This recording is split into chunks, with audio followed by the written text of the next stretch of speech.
Waiting on the school teacher. Good morning.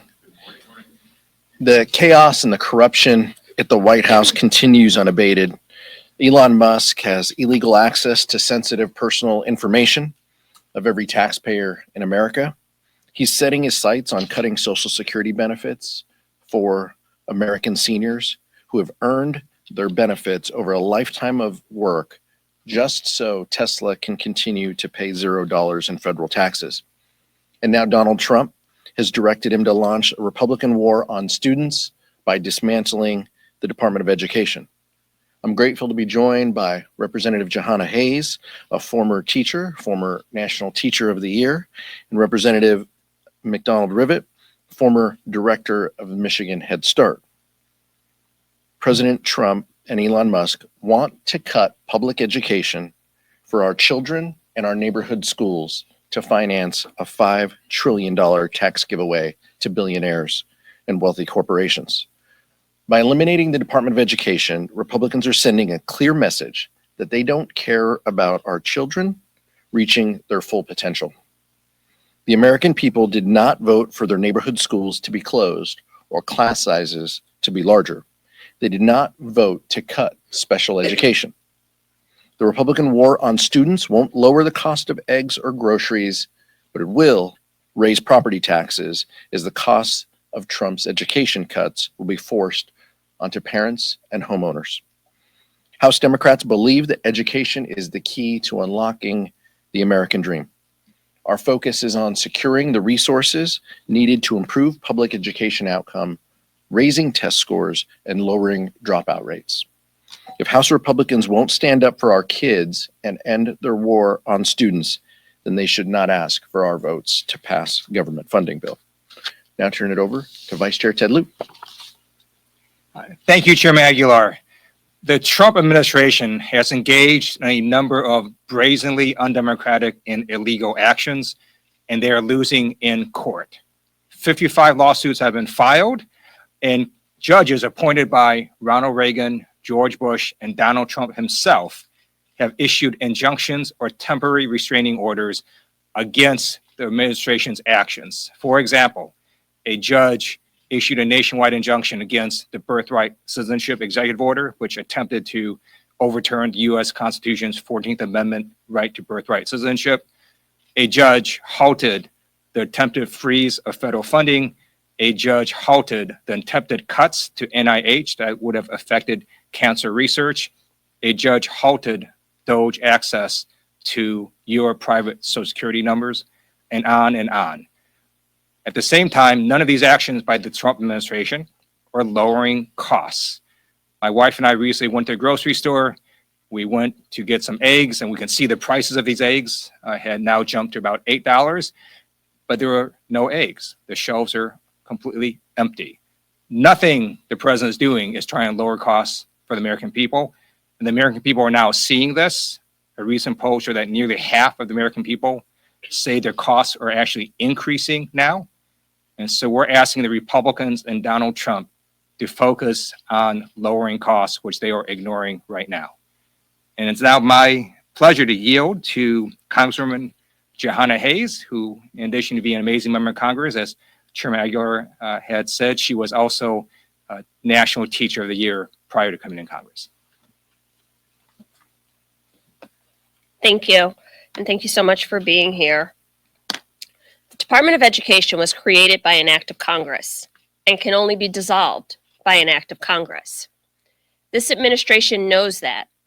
And I suspect, based on what we've seen, that this chaos and confusion, this flooding the zone, is going to rain down on the Department of Education to try to convince the American people that we don't need it, to strangle out funds meant to support public education, and ultimately just turn off the lights. It's important to understand what it means by Republicans calling to end the Department of Education. The Department of Education does not handle curriculum, instruction, or instructional materials.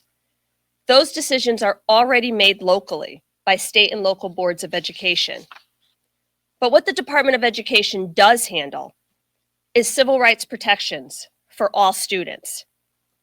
They handle supports for low-income students through their Title I funding. They develop and prepare educators through Title II funding and professional development. They provide resources for English language learners, collect statistics on enrollment, staffing, and crime in school. And the department is responsible for more than $1.6 trillion in federal student aid. 49 million students attend public school in this country, and all of the services provided by the Department of Education are at risk. Of those, 7.5 million students receive special education or related services under the Individuals with Disabilities in Education Act. IDEA makes a free and appropriate public education available to all eligible students. That means the occupational therapist that helps a student just to hold a pencil, because in their brain they have all the information, they just need to figure out a way to articulate that, is at risk. And I think people need to understand that an IEP is a legal document. It is not an education, solely an education document. Ending federal funding or eliminating the department does not end our legal obligation to provide these services to kids. So one of two things will happen. Either local communities will have to make hard choices about what other resources they have to cut to meet their legal obligation to educate these children, or their taxes will go up to replace the funding that the federal government is no longer sending. Now, I've seen the NAEP scores. I'm open to having any conversation to improve education and get better results for students. But I think if we're looking at those scores, we have to be honest. The numbers are brought down by red states who have failed to invest in education over decades. But any real solution that we're talking about for improving educational outcomes for our students cannot be limited to funneling money to private voucher programs, which only about 1 million students take advantage of. What about the other 48 million students? Any real solution has to include solving for the barriers that impede education, the things that cause children to show up not ready to learn, things like housing insecurity, things like empty bellies, things like a lack of health care, no access to FMLA for their families so that their parents can't stay home with them when they're sick, birth to 3 initiatives, pre and postnatal care, gun violence in schools. If you want to have a real conversation about educational outcomes, let's do it. I'm here for it. But Elon Musk, Donald Trump, and the elites in this country don't need public schools. They don't have to send their children to public schools. They can afford to send their children somewhere else. I'm standing up for all the students who don't come from those kind of families, for all the parents who can't afford to make those choices, for all the teachers who greet those students and try their best to give them the type of education that they see in other communities, because they deserve it. So I remain committed to maintaining the integrity of the Department of Education and fighting back against all of these cuts, because this smash and grab tactics and attempts to rob the penny bank of America's children and their future is not something that House Democrats are going to stand for. And with that, my colleague, Kristen McDonald Rivet. Kristen McDonald Rivet. Right. Thank you. Thank you so much. Good morning, and thank you for joining us. And thank you to Congresswoman Hayes. Thank you to Chairman Aguilar and Vice Chair Lieu for highlighting this urgent issue.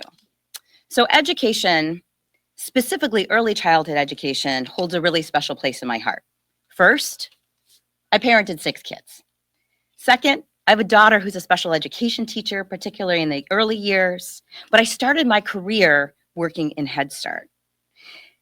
I have seen firsthand the impact that early childhood education programs and special education programs play in the lives of children and families.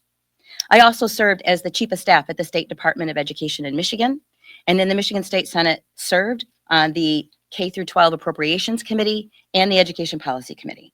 So I've spent a little time in education. I can tell you that we do need to improve our education in this country. And we've seen things that work. Things like decreasing class size, investing in new teachers, dramatic increases in math and reading programs, and robust early childhood programs.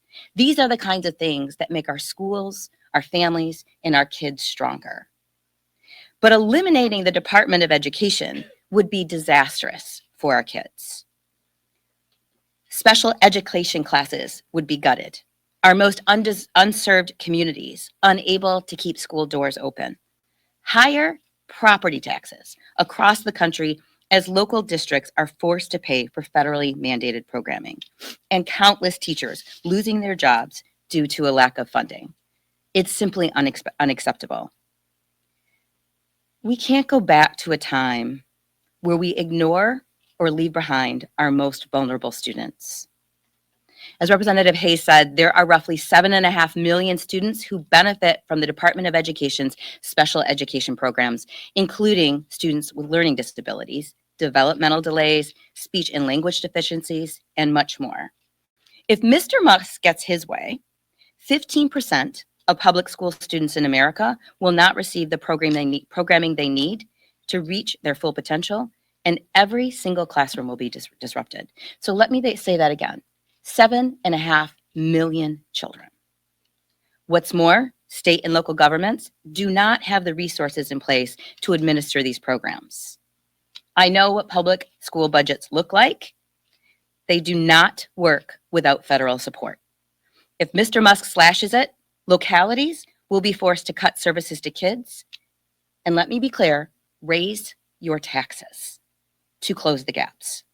To the families in my district working multiple jobs and still struggling to make it to the end of the work week, that's more costly, not more efficient.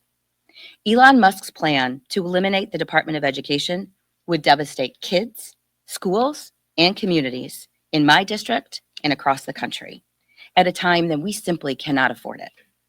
Thanks again for joining us. With that, I will turn things back to Chairman Aguilar. Thanks, Kristen. I want to thank Kristen. Questions?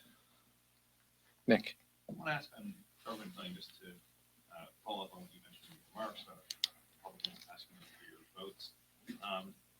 First of all, do you have faith in Republican negotiators to protect education and Democratic priorities in Democratic funding? And secondly, do you believe that Democrats should shut down the government if that is included? No House Democrat wants to shut down government. I want to be very clear with that. Republicans control the House, the Senate, and the White House. If they want to keep government open, they should keep government open. We are working with them. Chairwoman Rosa DeLauro will lead our efforts to negotiate and work through issues just like we have for many years through multiple Congresses. That is our plan. That has always been our plan. If Republicans need votes, they can come to us and we are happy to negotiate. There is, and I said this last week, there's very little appetite to help Republicans when we don't trust that Donald Trump is going to spend the resources that we've allocated for education, for health care, or even, we don't know, for our defense. With Elon Musk and his unelected friends running through and combing through the federal system, we don't have those assurances. These are not advisory bills. This is not advisory spending levels. This is the full weight of law as described by the Constitution. We are standing up for the Constitution and our Article 1 responsibilities. And occasionally there are Republicans who also stand up for Article 1 Constitution. But we're looking for partners who want to do that. That's where Republicans are. There is no deviation in the House Democratic Caucus as to where we stand and what our posture is. Annie? There are so many things that Democrats are trying to respond to, from executive actions to Elon Musk's DOGE efforts. I know there's a new task force that Leader Jeffrey announced yesterday. How is the caucus deciding what to respond to and what not to? And is it difficult to make that decision? Well, in any environment, when there's so much chaos and confusion, you saw that from, the press conference right before us, right? Republicans in the House are fighting with Republicans in the Senate. Republicans in the House are fighting amongst themselves. All of this is before they even talk to us about what the plan is. They don't have a plan amongst each other. So, of course, that's going to make things a little more difficult. Leader Jeffries has been incredibly clear where House Democrats are. We are going to push back. We're going to stand for the Constitution, as I said, but we're going to push back in the courts. We're going to push back in Congress, and we're going to push back in our communities. That's where this is. That is our focus. We understand that that people have strong feelings about this. We do as well.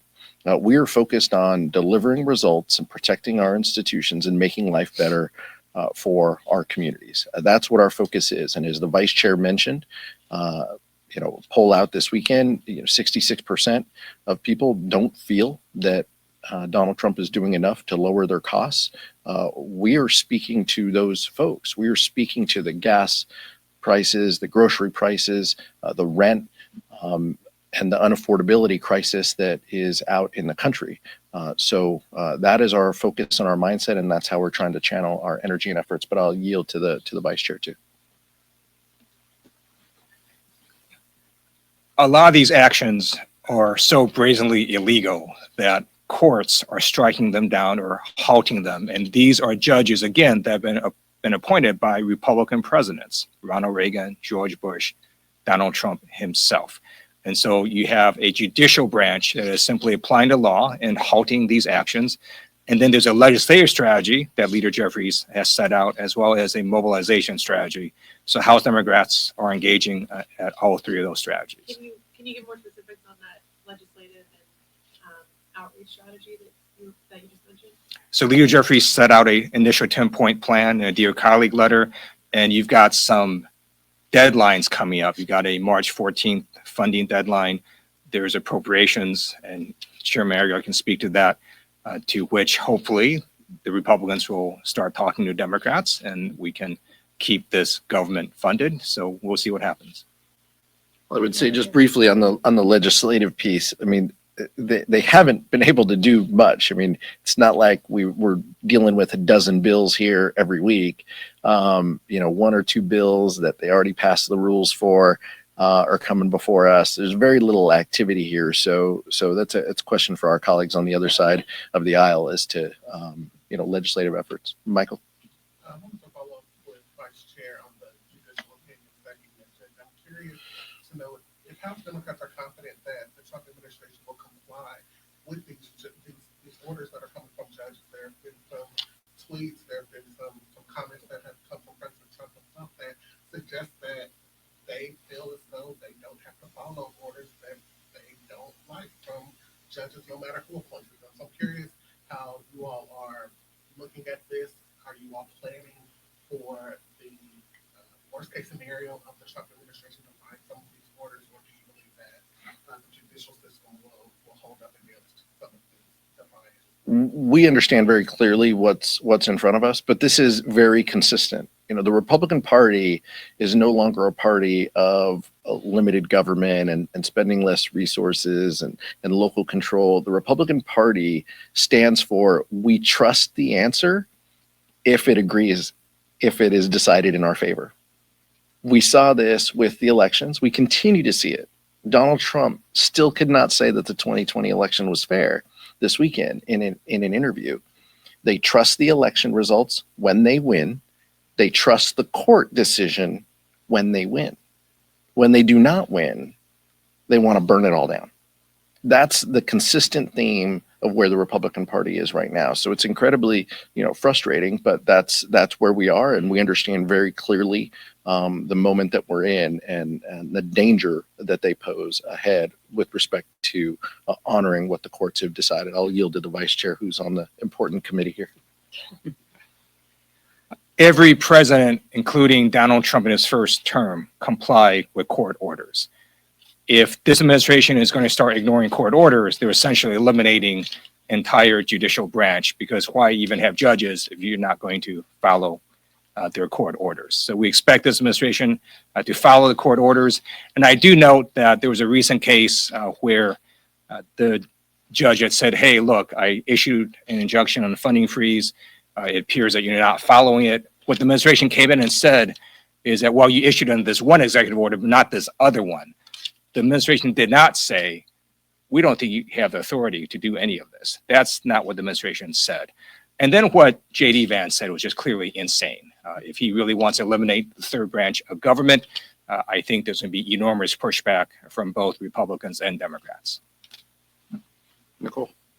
Thank you, Mr. Chair. Speaker Johnson has said on a number of occasions that he believes that Congress should codify some of these actions that the administration is taking. What are Democrat strategies to try to counter that? I mean, take for instance the Department of Education. There's already a bill introduced by Congressman Tom Massey. So, kind of what's the strategy to counter any potential codification down the road? Great. Bring it in committee. Let the education committee debate it, bring it to the floor. If they have the votes to pass some of these things, then we'll see. If they have the votes to cut dramatically public education funding, then we'll see. If Republicans want to genuinely debate costs, we're willing to have those discussions.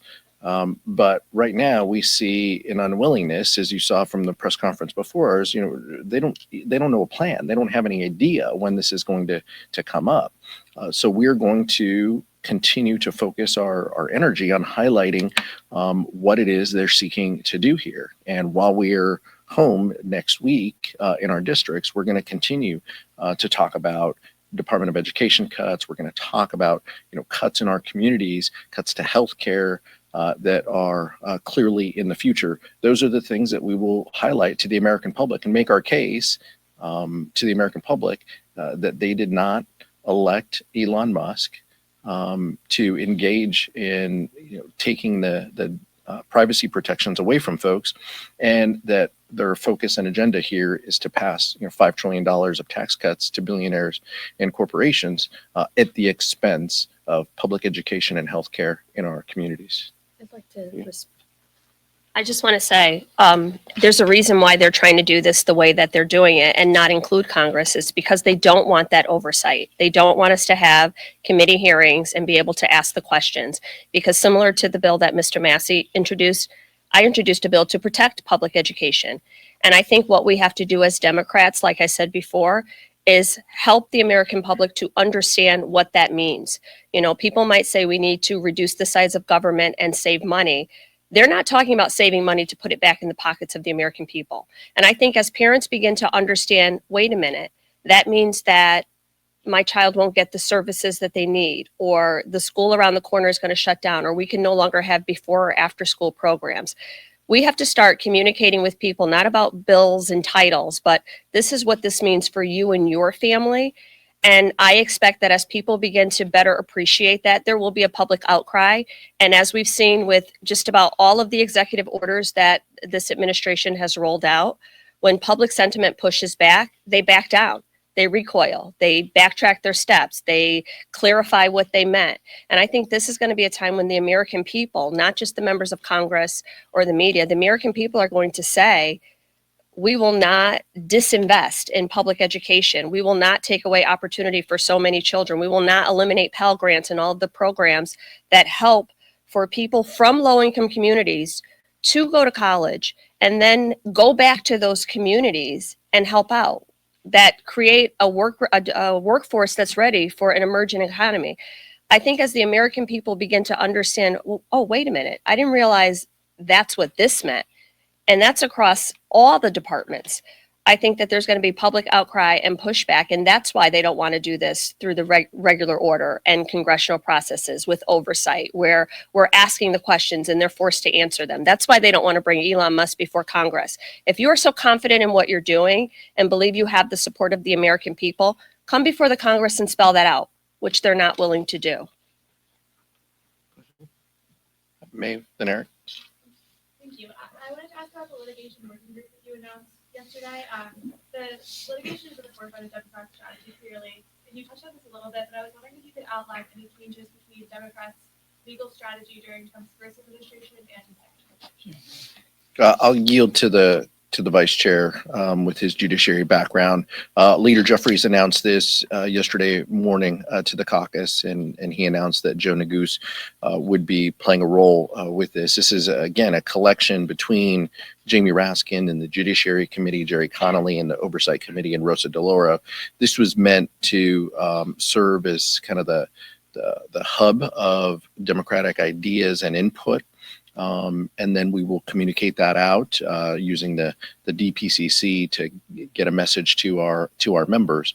But there's a lot of incoming and a lot of ideas from members, and this was meant as a way to kind of channel those efforts. Now, separate and apart from that, each committee will be engaged and will be forcefully, as you saw, Jerry Connolly, and as you've heard, Jamie Raskin, forcefully pushing back on these ideas within committee. But the working group will play a part in how we communicate that broadly and how we handle the collection of ideas and input from our members. Wait, Ted's going to ask about Chairman Aguilar is absolutely right. And one of the reasons for this is because there's so much stuff happening. The American people and even members of Congress may not know about all these different lawsuits and what's happening in those lawsuits. It turns out the administration is losing most of those lawsuits because what they're doing is just brazenly illegal. And so this working group will provide that information and let the members know so that we can communicate in our districts as well as to what's happening through the court cases. Eric, and then up front. Separate question, the Department of Justice is trying to pressure the District of New York to drop the charge against Eric Adams. Can you comment on that? I don't. The Department of Justice is responsible to ensure that our laws are followed. And usually in normal times, each of these jurisdictions will be allowed to carry on their work. We saw that in the Biden administration. And we see that Donald Trump and his friends do things differently. And that's unfortunate because the rule of law needs to be upheld. Whether you're red team or blue team, it doesn't matter. And we rely on the U.S. attorneys to do that. And it's unfortunate that we're getting away from that. But I know that other members of the New York delegation might have thoughts on that too. Chairman, switching gears a bit, Congresswoman Nancy Mace last night took to the floor and took an hour and a half floor time to basically air out allegations of rape and sexual abuse by her ex-fiance and a number of his friends. I spoke to a number of Democratic colleagues who say it just wasn't the right time, the right place, and why. I just want to get leadership's reaction to that. Very serious allegations that she's made. I'll leave it. That's between her and her constituents. On the timing. I just read a report. I have not seen any of the over hour-long discussion on her floor speech. Very serious allegations, and I would hope that law enforcement will take a look if there is something there. But I'm not minimizing the importance of what she said or the allegations that she's made or the protected manner in which she's doing it from the House floor. Thanks, Mr. Chairman. You've been very clear. There has not been substantial outreach yet on keeping the government open from the other side, and you say Republicans know how to get votes from y'all if they need to.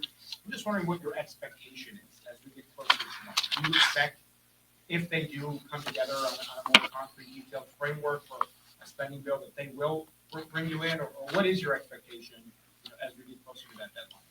Our expectation is that we are treated as equal partners when the four corners meet and discuss, and that's Rosa DeLauro on our side, Tom Cole on the Republican side with their Senate counterparts. We're partners because every spending plan that we have done under the Trump era, under the Biden era, has been done so with that in mind. In fact, we had a deal. We have an existing deal that guides our spending levels for this year. So that's what's a little surprising and shocking, that Republicans still don't want to arrive at a top line number when it is spelled out in law. Our expectation is that as we get closer to March 14th, we would hope that their outreach becomes more real and that their discussions with us become more substantive about what is necessary to fund government and our expectations that those numbers are followed, that government is funded. Again, as I said, these are not advisory thoughts and ideas.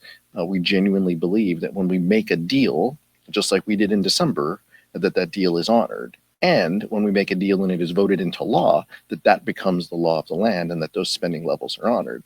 Anything absent that is a violation of law, according to the Impound Control Act. So that is our expectation. But based on where their leadership is and the dysfunction that we see and the chaos that we see on their side, none of us are making plans for March 15th. That's for sure. Thank you so much. Thank you.